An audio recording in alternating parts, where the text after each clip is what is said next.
అండి, అందరికీ నమస్తే. వెల్కమ్ బ్యాక్ టు నెల్లూరు వారి ఇంటి రుచులు. ఈరోజు మనం ఈజీగా ఇంట్లోనే ప్రిపేర్ చేసుకునే మసాలా శనగల్ని ఎలా చేసుకోవాలో చూపిస్తాను. ముందుగా నేను 1 కప్పు నల్ల శనగలను తీసుకొని ఇలాగా నానబెట్టుకొని పక్కన పెట్టుకున్నాను. వీటిని 2-3 సార్లు కడిగేసి ఒక గిన్నెలో వేసుకోవాలి.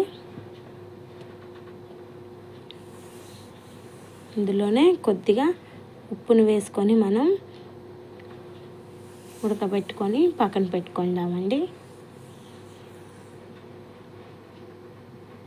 పిల్లలకి స్నాక్స్ లాగా బాగా ఉపయోగపడుతుందండి. తప్పకుండా మీరు కూడా ట్రై చేయండి, చాలా టేస్ట్ బాగుంటుంది.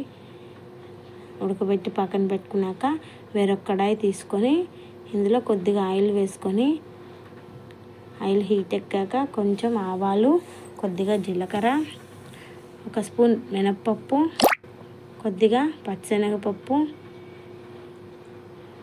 2 ఎండుమిరపకాయలు ఇలా తుంచేసుకోండి.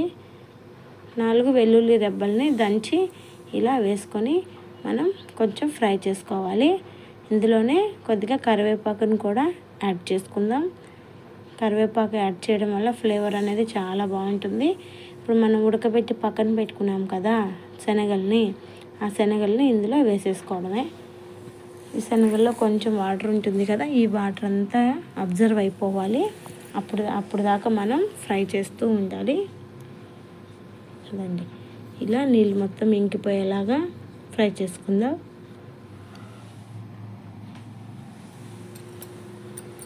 అండి, మనకి ఈజీగా ఇంట్లోనే ఈ మసాలా శనగల్ని తయారు చేసుకోవచ్చండి. ఎంత బాగా వచ్చాయి కదా. మీరు కూడా తప్పకుండా దీన్ని ట్రై చేసి ఎలా ఉంది అనేది మాకు కామెంట్లో చెప్పండి. మరిన్ని రెసిపీస్ కోసం మా ఛానల్ని లైక్ చేయండి, షేర్ చేయండి, సబ్స్క్రైబ్ చేయండి. Thank you for watching.